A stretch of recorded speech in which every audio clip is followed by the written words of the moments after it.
The slap came out of nowhere. 1 second I was standing in my son's living room, holding a dish towel I'd just used to wipe down their counter. The next, my cheek was burning, my head turned to the side, and the silence that followed was so thick I could barely breathe through it. I didn't cry. I didn't scream. I just stood there, feeling the heat spread across my face like wildfire, my ears ringing with the echo of her palm against my skin. Sabrina stood in front of me, her manicured hand still raised slightly, her chest rising and falling like she'd just run a marathon. But it wasn't exertion. It was rage. Pure, unfiltered rage. "I'm so sorry," she said, her voice dripping with fake sweetness. "I didn't mean to. You pushed me too far, Helena." Pushed her too far. I replayed the last 10 minutes in my head. I'd asked if I could help with the dishes. That was it. That was my crime. Hi viewers, kindly tell us where you're watching from and what time it is. Warm welcome to the family. Enjoy the story. Aaron wasn't home. Of course he wasn't. He'd left 20 minutes earlier to pick up takeout, leaving me alone with the woman who'd just put her hands on me. The woman who married my son 3 years ago and had been slowly pushing me out of his life ever since. I could feel my legs shaking, but I refused to let them give out. I wouldn't give her that satisfaction. "You should go," Sabrina said, crossing her arms over her chest. Her lips curved into something that wasn't quite a smile, but close enough to make my stomach turn. "Aaron will be back soon, and I don't think either of us wants him to see you like this." Like this. As if I was the problem. As if I'd done something wrong. I wanted to speak. God, I wanted to tell her exactly what I thought of her. But the words wouldn't come. They sat lodged in my throat like stones, heavy and immovable. So I did the only thing I could do. I set the dish towel on the counter, picked up my purse from the chair by the door, and walked out. The cool evening air hit my face the moment I stepped outside, but it did nothing to ease the burning on my cheek. My hands were trembling so badly, I could barely get my car keys out of my purse. When I finally did, I dropped them twice before managing to unlock the door. I sat in the driver's seat for what felt like an eternity, staring at the steering wheel, my reflection barely visible in the rearview mirror. There was a faint red mark on my left cheek. Evidence. Proof that it had actually happened. But who would believe me? Aaron adored his wife. He'd chosen her over me more times than I could count. Family dinners I wasn't invited to. Holidays spent alone because Sabrina's family is hosting this year. Phone calls that went unanswered. Texts left unread. I'd become a ghost in my own son's life, and tonight, his wife had made sure I knew it. I started the car, my vision blurring with tears I refused to let fall. Not here. Not where she could see me from the window. As I pulled out of the driveway, I caught a glimpse of Sabrina through the living room window. She was smiling now. A real smile. The kind that said she'd won. But as I drove away, something inside me shifted.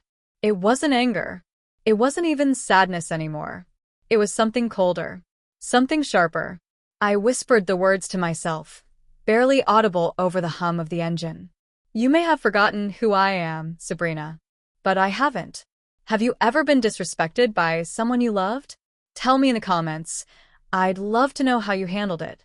I wasn't always this woman who drove home alone with a burning cheek and nobody to call. There was a time when my house was full of noise. Laughter. The smell of Sunday pot roast filling every corner. Raymond's terrible jokes that made the boys groan and me smile despite myself. Raymond. God, I missed him. We met when I was 23, working the front desk at a hotel downtown. He walked in wearing a suit that was slightly too big for him, nervous about a job interview, and asked if I knew where he could get decent coffee nearby. I told him the hotel coffee was terrible but free. He laughed and said that was exactly his budget. We got married 2 years later in a small church with 30 people and a cake my mother made. No fancy reception. No honeymoon in Europe. Just us building something real. Raymond worked in construction. I stayed home with the boys when they were little, then started helping a friend with her small design business on the side. We didn't have much, but we had enough. We had each other. Aaron was our first. Serious, responsible, always trying to make us proud. Then came Marcus, wild and funny, the one who kept us young. We raised them to be good men, to respect women, to value family above everything. Raymond died 4 years ago. Heart attack. No warning. One morning he kissed me goodbye, and by afternoon I was identifying his body at the hospital. The boys were there for me at first. Aaron especially. He called every day, stopped by with groceries, sat with me when the silence got too heavy. But then he met Sabrina. It happened at some networking event for young professionals. She worked in marketing, had her own small business, drove a car that cost more than our first house. Aaron was mesmerized. I met her 3 months into their relationship. She came to Sunday dinner wearing white, which seemed like an odd choice for spaghetti night. She barely touched her food, kept checking her phone under the table. When I asked about her family, she gave me a smile that didn't reach her eyes and said they were complicated. Something about that smile made my chest tighten. Not a red flag exactly. More like a whisper of warning I couldn't quite hear clearly. Aaron proposed 6 months later. I told him it seemed fast. He said, when you know, you know. The wedding was beautiful. Expensive. Sabrina's parents paid for most of it, which meant Sabrina controlled most of it. I wore the dress Aaron picked out for me, stood in the family photos, and watched my son marry a woman I barely recognized as the person he described. During the reception, I caught Sabrina staring at me from across the room. Not the warm look you'd expect from someone who just married into your family. It was cold, calculating, like she was sizing up competition. I told myself I was being paranoid, that I was just grieving Raymond and projecting my fears onto this young woman who made my son happy. But mothers know things. We feel them in our bones, in the spaces between words, in smiles that don't quite land right. I felt it that day, watching Sabrina cut the cake with Aaron's hand over hers. I was losing my son, and somehow I knew it was going to hurt worse than I could imagine. If you've ever had to welcome someone into your family who made you uneasy, press like. This story might feel familiar. My 68th birthday fell on a Tuesday. I woke up that morning expecting nothing. Marcus had called the night before from Seattle, apologizing that he couldn't fly in but promising to visit next month. I told him not to worry. Work comes first. But Aaron was local, 20 minutes away. We used to celebrate together every year. Even after Raymond died, Aaron never forgot. This year, my phone stayed silent. By noon, I'd convinced myself he was planning a surprise. Maybe he'd show up at my door with flowers, or call during his lunch break with that sheepish laugh, apologizing for making me wait. By 3 o'clock, I stopped lying to myself. I spent an hour in the kitchen making my lemon cake. The one Raymond loved. The one I used to bake for every birthday, every celebration, every Tuesday that felt like it needed something sweet to get through. The recipe was older than my marriage. My grandmother's. Written on an index card so stained and worn I'd had to tape the corners to keep it from falling apart. Flour, sugar, butter, eggs, lemon zest, and juice. Simple ingredients that somehow turned into something that made people close their eyes and sigh when they took the first bite. I baked it perfectly. Golden on top, moist in the middle, with that slight tang that made your mouth water. Then I did something stupid. I packed it in a carrier, got in my car, and drove to Aaron's house. The whole way there, I rehearsed what I'd say. I'd be casual, breezy. Oh, I was in the neighborhood and thought you might like some cake. As if I just happened to bake my signature dessert and coincidentally ended up at their door on my birthday. I rang the doorbell twice before Sabrina answered. She was wearing yoga pants and an oversized sweater, her hair pulled into a ponytail. She looked annoyed to see me. "Helena," she said flatly. Not a greeting, just a statement of fact. Hi, sweetheart. "Is Aaron home?" "He's working." Oh. "Well, I brought some cake. Thought you two might. We're actually doing a cleanse right now. No sugar." I stood there holding the carrier, feeling the weight of it suddenly increase tenfold. I see. Maybe I could just leave it for later? When the cleanse is. Helena. She said my name like it tasted bad. We're really trying to stick to it. Having temptation in the house doesn't help. Temptation. My grandmother's lemon cake was temptation. Could you at least tell Aaron I stopped by? Something flickered across her face. Not quite amusement, but close. Sure. I'll let him know. She started closing the door before I could respond. I stood on their porch for a full minute, staring at that closed door, holding a cake I'd made with hands that ached from arthritis I refused to complain about. Then I walked back to my car, set the carrier carefully on the passenger seat, and sat there with my hands on the steering wheel. Through the front window, I could see Sabrina. She was laughing, talking on her phone, living her life like I hadn't just been standing at her door, desperate for a crumb of acknowledgement from my own son. I forced a smile, not for her, for myself, because if I didn't smile, I was going to break down right there in their driveway. I started the car and whispered to no one, "Happy birthday to me." If this part made your heart ache, drop a heartbreak emoji in the comments. Let's see how many people still believe birthdays matter. 3 weeks after the birthday incident, Aaron called. "Mom, I'm so sorry. Sabrina told me you stopped by. Things have been crazy at work." I waited for him to mention my birthday. He didn't. "It's okay, honey. I understand. Listen, why don't you come over for dinner Friday? We'll catch up properly." Something in his voice sounded forced, scripted.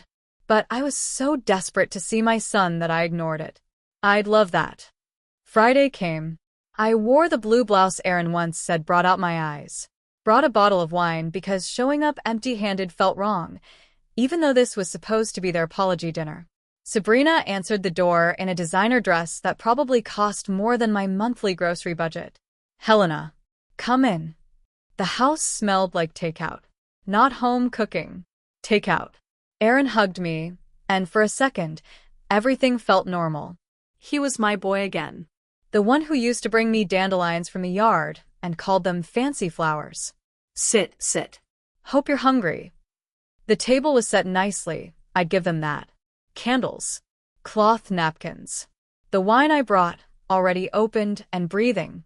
But as soon as we sat down, I felt the shift. Sabrina kept making little comments. About my blouse being vintage.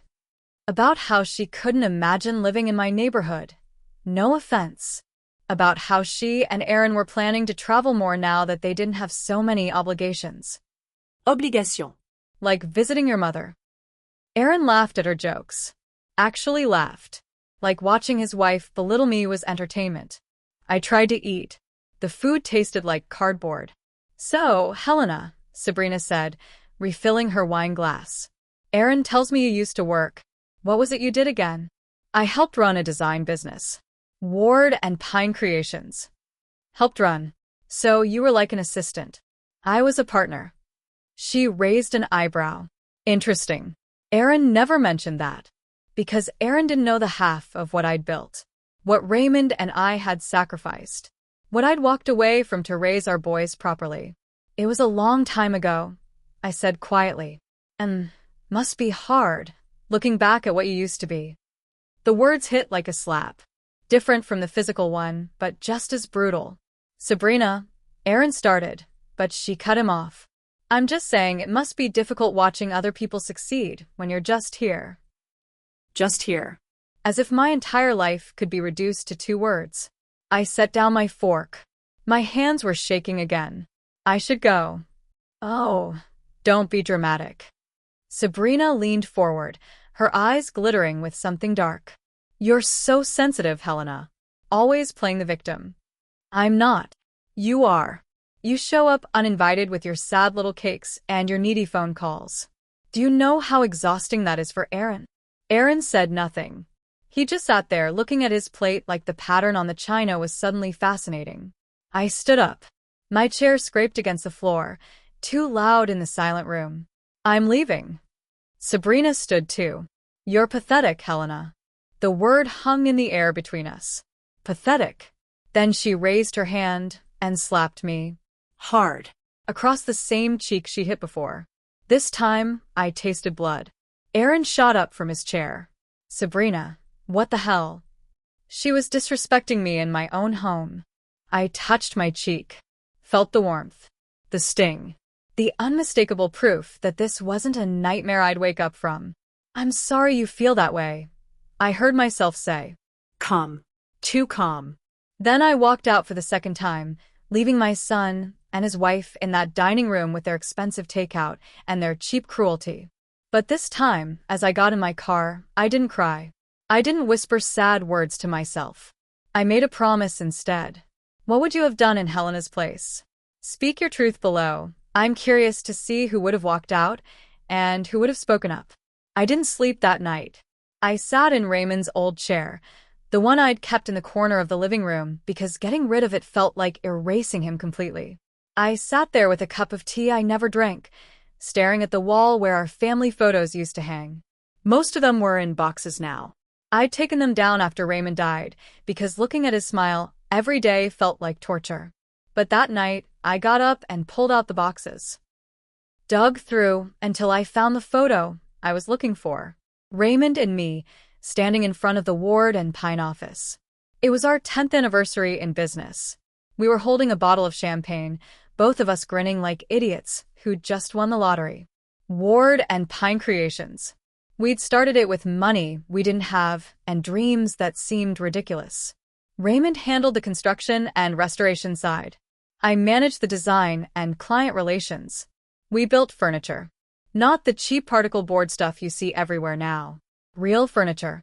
Handcrafted pieces that people pass down to their grandchildren. We weren't rich, but we were successful.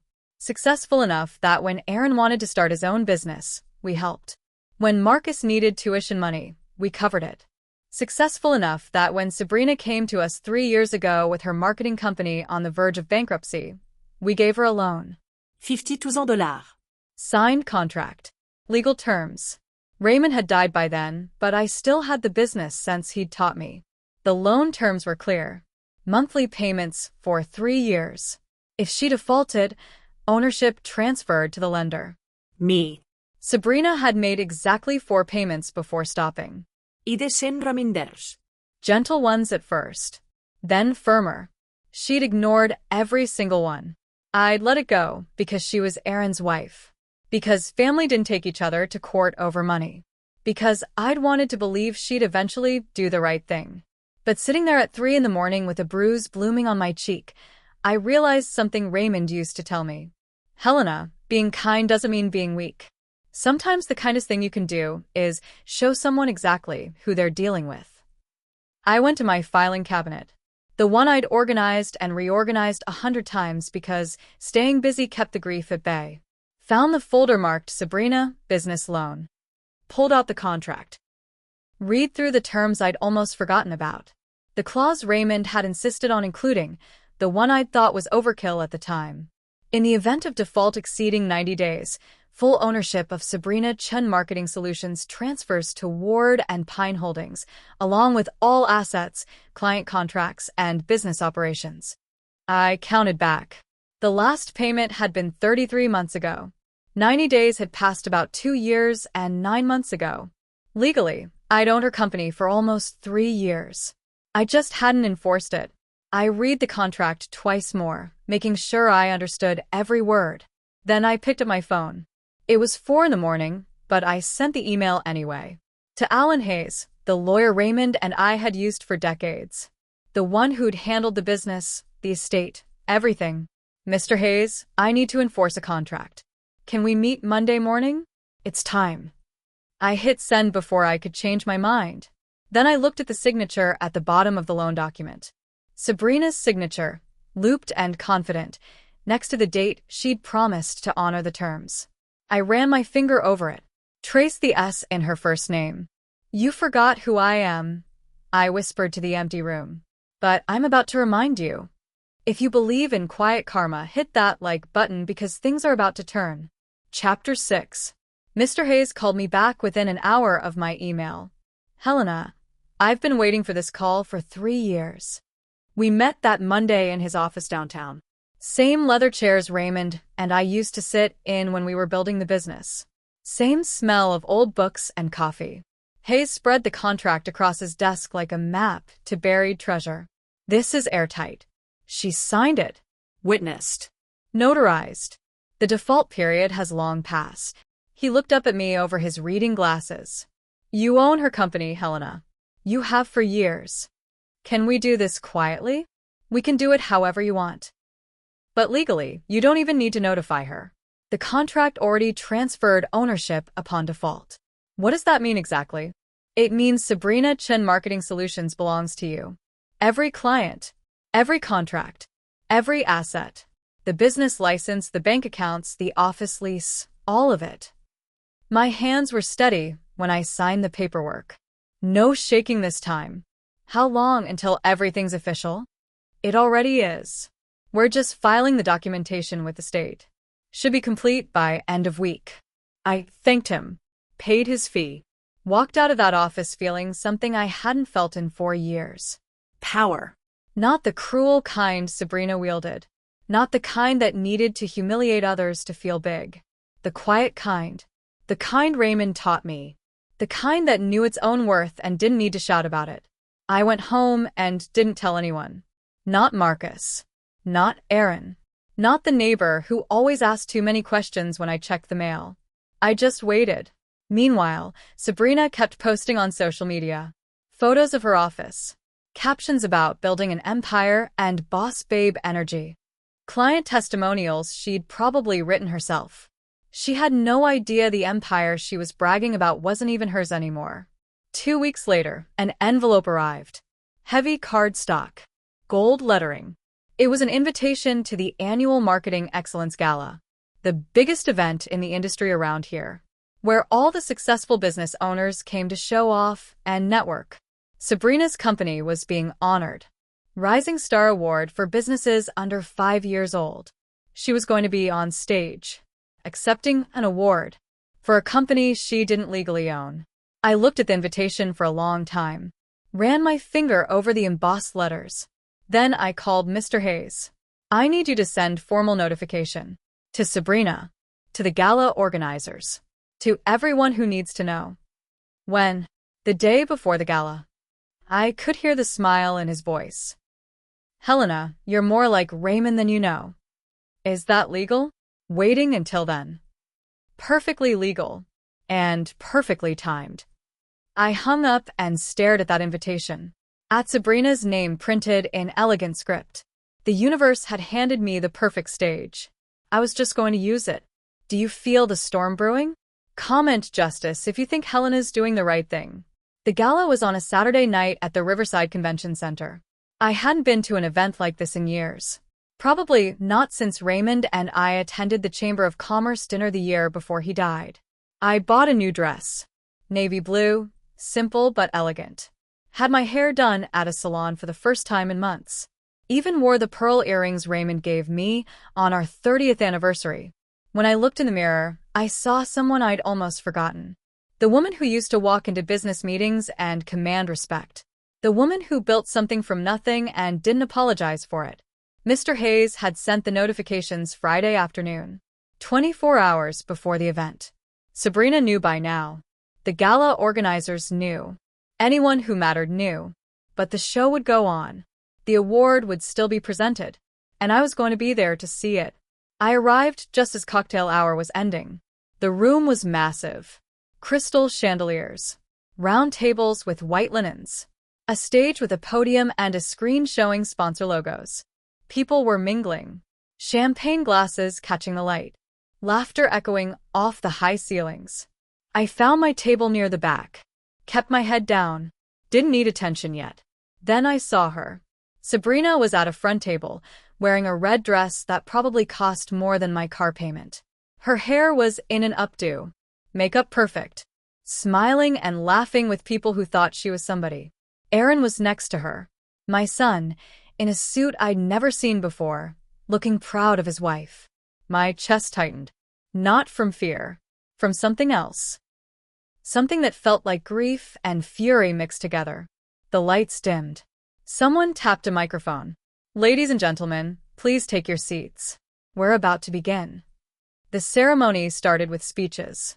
Long, boring speeches about innovation and excellence and other words that sounded important but meant nothing. Then came the awards. And now for our Rising Star Award. This honor goes to a business owner who has shown exceptional growth, creativity, and leadership in under 5 years. Sabrina was already standing, already moving toward the stage before they even said her name. Sabrina Chun, of Sabrina Chun Marketing Solutions. Applause filled the room. Aaron was clapping louder than anyone. Sabrina climbed the steps to the stage, accepted the glass trophy, stepped up to the microphone with that smile I'd come to hate. "Thank you so much. This is such an honor." Her voice was smooth. Practiced. "I started this company with nothing but a vision and determination. There were people who doubted me, people who thought I couldn't do it." She glanced toward the back of the room. Not at me specifically, but I felt it anyway. But I proved them wrong. I built this company myself. Every client, every success, all mine. The lies tasted like poison even from where I sat. Then something unexpected happened. The MC stepped back to the microphone, looked uncomfortable. "Miss Chun, I apologize, but we've received some information that requires clarification. There's been a question about the business ownership that was brought to our attention yesterday." The room went silent. The kind of silence that swallows sound. Sabrina's smile froze. "I'm sorry, what?"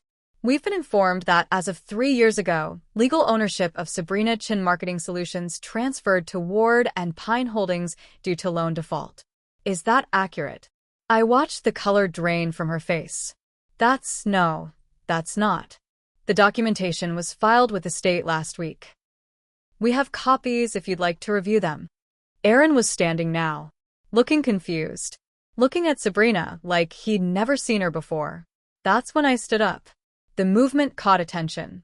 Heads turned. People whispered. I walked toward the stage. Slowly. Every eye in that room following me.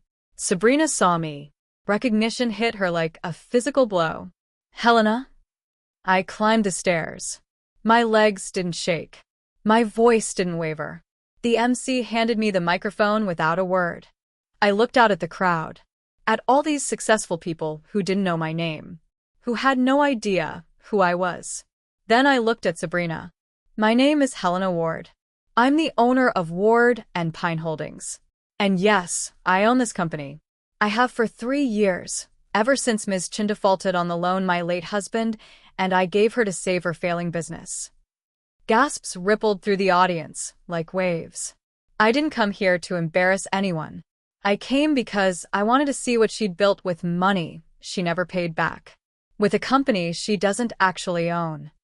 Sabrina's eyes were filling with tears. Real ones this time. Not the fake kind she'd cried when she hit me. "The award is lovely," I continued, "but it belongs to Ward and Pine Holdings.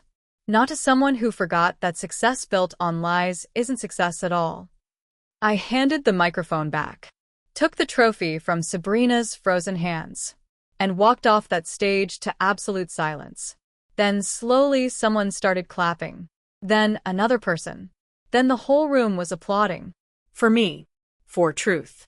For whatever they thought I represented. I didn't look back. Just walked straight to the exit with that glass trophy in my hands. Behind me, I heard chaos. Voices rising. Aaron shouting Sabrina's name. But I was already gone. Did that reveal give you chills? Share the story if you believe karma has perfect timing. Aaron showed up at my house Sunday morning. He didn't knock. Just used his key and walked straight in like he'd done 1,000 times before. I was in the kitchen making coffee when I heard him. "Mom." His voice was raw, angry, hurt. I turned around. He looked terrible, like he hadn't slept. His eyes were red. "Why didn't you tell me?" I poured 2 cups of coffee, set one in front of him at the kitchen table. "Tell you what? About the loan. About owning Sabrina's company. About any of it. Would you have believed me?" He opened his mouth, closed it, opened it again. I don't know. Exactly. But humiliating her in front of everyone? "Mom, that was cruel." The word hit harder than Sabrina's slap. "Cruel," I repeated. "Your wife hit me twice. Called me pathetic. Told me I was exhausting. Kept you away from me on my birthday. And I'm cruel?" She said you provoked her. I asked to help with dishes, Aaron. That's what provoked her the first time. He looked down at his coffee. Steam rising between us like a wall. The second time? I continued. I existed. That was my crime. Sabrina's under a lot of stress. Don't. My voice came out sharper than I intended. Don't you dare make excuses for someone who put their hands on your mother. Silence filled the kitchen. The same kitchen where I taught him to make pancakes. Where Raymond had helped him with homework. Where we'd celebrated every birthday, every achievement, every ordinary Tuesday that became extraordinary because we were together. She told me she paid you back, Aaron said quietly. She showed me bank statements. Said the loan was settled years ago. Then she lied. Mr. Hayes has every piece of documentation. 4 payments in 3 years, Aaron. 4. He put his head in his hands. I defended her. Every time you called, and she told me not to answer.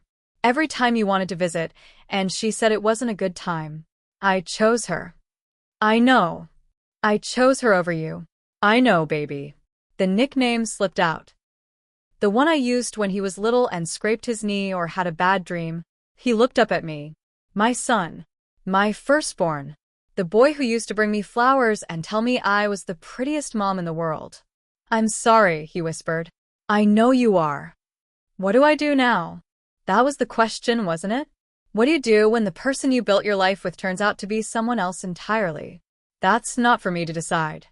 Do you want me to leave her? I thought about that. Really thought about it. I want you to be happy. I want you to be with someone who treats you and your family with respect. But mostly, I want you to see clearly. See what's been in front of you this whole time. He nodded slowly. Took a sip of coffee that had to be cold by now. She's been lying about a lot of things, he said. I found out Friday night. After the gala. She's been telling clients the company is hers. Signing contracts. Taking deposits for work she can't legally do anymore. I'll need to sort that out with Mr. Hayes. Mom, are you going to take everything from her? I looked at my son. Really looked at him. I'm going to take what's legally mine. What your father and I built. What we earned. That's not taking anything from her, Aaron. It never belonged to her in the first place. He stood up. Walked to the window. Stood there staring at the backyard where he and Marcus used to play.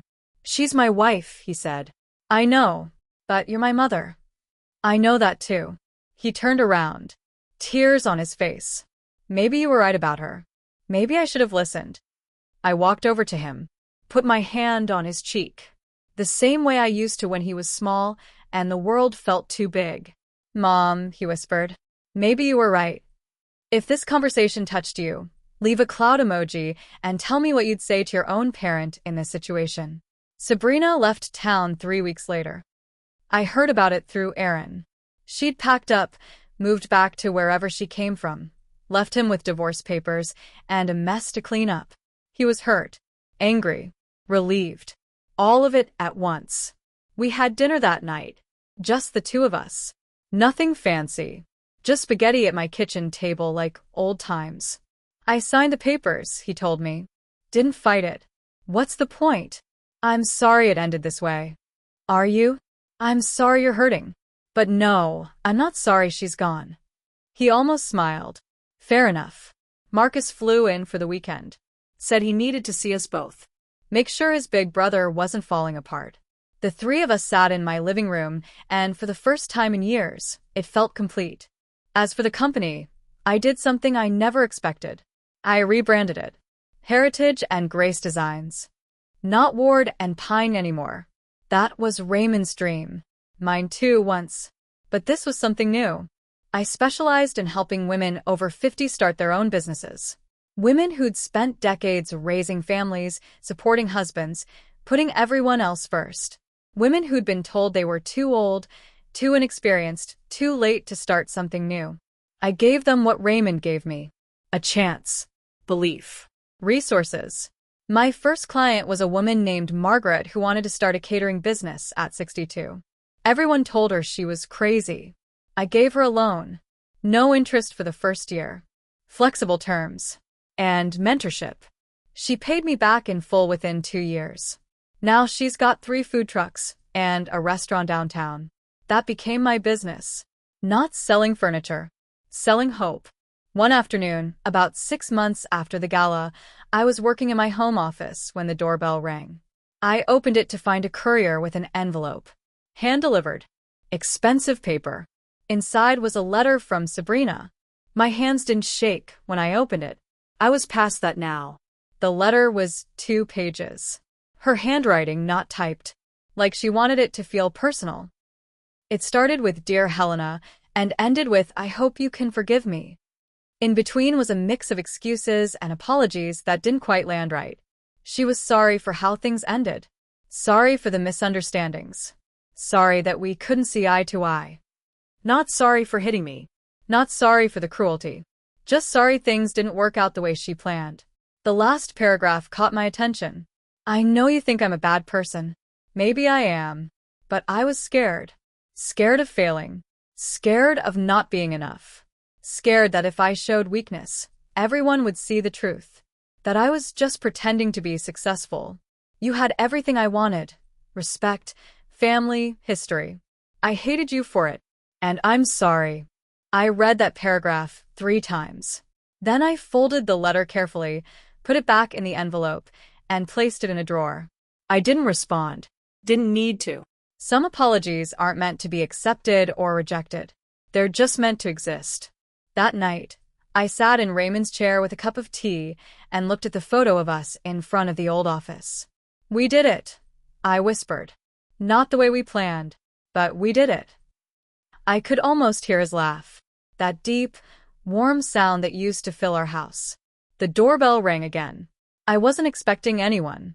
When I opened the door, there was another envelope. This one had a return address I didn't recognize. Inside was a letter from a woman named Claire. She'd heard about Heritage and Grace Designs. Had a business idea she'd been sitting on for 15 years. Everyone says I'm too old to start now, she wrote. But I saw what you did. How you started over. And I thought maybe it's not too late for me either. I smiled. Really smiled. The kind that reaches your eyes and stays there. It wasn't too late. Not for her. Not for any of us. Do you think Sabrina deserves forgiveness? Comment yes or no below. Let's see where your heart stands. A year later, Heritage and Grace Designs had helped 23 women start their own businesses. Some succeeded. Some failed. But all of them tried.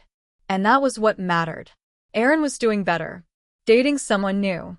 A teacher named Lisa, who laughed at his terrible jokes and brought me flowers when she came for Sunday dinner. Marcus got engaged to a woman he'd been seeing for years. They wanted to get married in my backyard, under the oak tree where Raymond proposed to me 47 years ago. I said yes, obviously. Life wasn't perfect. I still had lonely days. Still missed Raymond. Still woke up sometimes and forgot he wasn't next to me. But I wasn't that woman who drove home with a burning cheek anymore. Wasn't the one who whispered sad birthday wishes to herself in empty cars. I was someone else now. Someone stronger. Not because I destroyed Sabrina, but because I'd remembered who I was before she tried to erase me. One Sunday, I was at the farmer's market when I ran into an old friend from the Ward and Pine days. Helena, I heard about your new company. That's amazing. Thank you. It's been quite a journey. I also heard about what happened with your daughter-in-law. That took guts. I smiled. It took clarity. There's a difference. She laughed. I guess there is. Walking home that afternoon, bags of fresh produce in my hands, sun warm on my face, I thought about everything that had happened. The slap. The humiliation. The quiet revenge.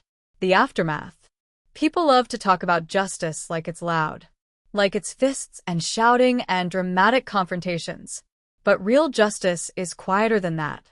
It's standing up when someone tries to push you down. It's remembering your worth when others forget it. It's refusing to shrink just because someone else needs to feel big. That night, I pulled out Sabrina's letter one more time. Read it again. Then I did something I hadn't expected to do. I forgave her. Not because she deserved it. Not because what she did was okay. but because carrying anger around was like carrying rocks in my pockets.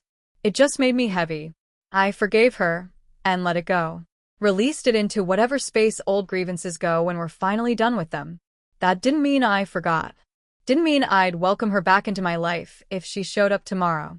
It just meant I was choosing peace over bitterness. Choosing to move forward instead of staying stuck in what she'd done to me. Raymond used to say that revenge was like drinking poison and expecting the other person to die. He was right. But so was standing up for yourself. So was demanding respect. So was showing someone exactly who they'd underestimated. I'd done all of that. And now I was done. Aaron called that night. Hey, Mom. Lisa and I were thinking about coming over for dinner Tuesday. Can I bring anything? Just yourselves, I said. That's all I need. After we hung up, I sat in Raymond's chair one last time with that old photo of us. That was the day she met the woman I'd always been, I said to his smiling face. Strong, patient, and finally unafraid to be seen. I could almost hear him respond. I always knew you were that woman, Helena. I'm glad you remembered. The photo went back on the wall that night, right where it belonged. And I went to bed feeling something I hadn't felt in years. Whole. If this story moved you, please like, share, and subscribe, because more stories of quiet strength are coming your way. Don't forget to turn on notifications so you never miss when we post. And please, drop your thoughts in the comments. Your words might be exactly what someone else needs to hear today. Share your story. Inspire others. Let's build something beautiful together. Thank you for being here. Thank you for listening. And thank you for reminding me why I tell these stories in the first place.